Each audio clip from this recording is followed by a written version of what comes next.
The House of Representatives passed legislation, 240 to 179, allowing Congress to undo any last-minute rules and regulations put on the books in the waning days of President Barack Obama.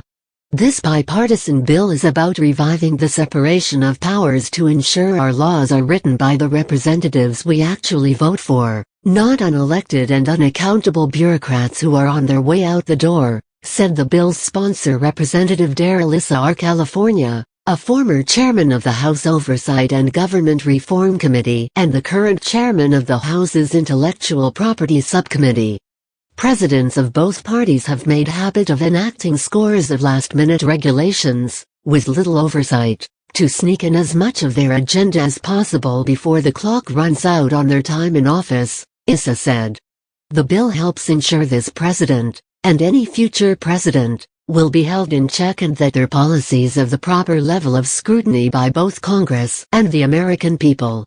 I'm pleased to see the House pass this important measure and look forward to its quick passage by our colleagues in the Senate, he said. The U.S. Chamber of Commerce sent a letter Wednesday to congressmen alerted them to the cost of regulations put on the books by administrations on their way out the door.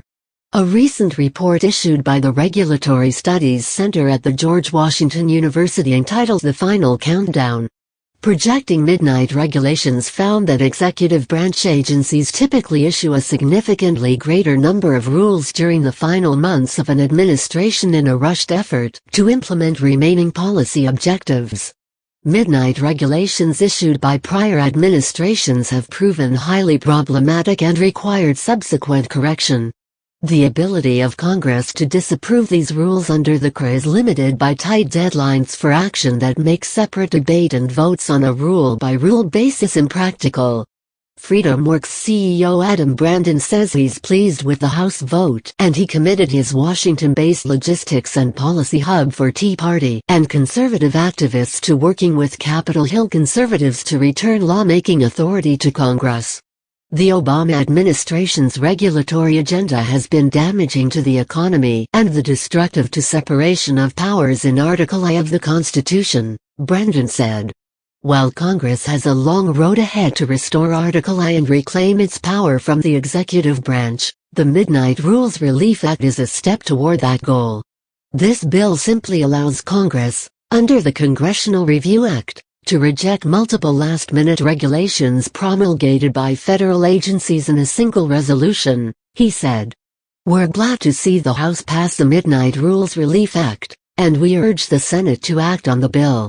We also urge Republican leadership to work with the House Freedom Caucus and continue the effort to restore the legislative branch's constitutional role, he said. Read more stories about Big Government, Adam Brandon, Darrell Issa, FreedomWorks, Midnight Rules.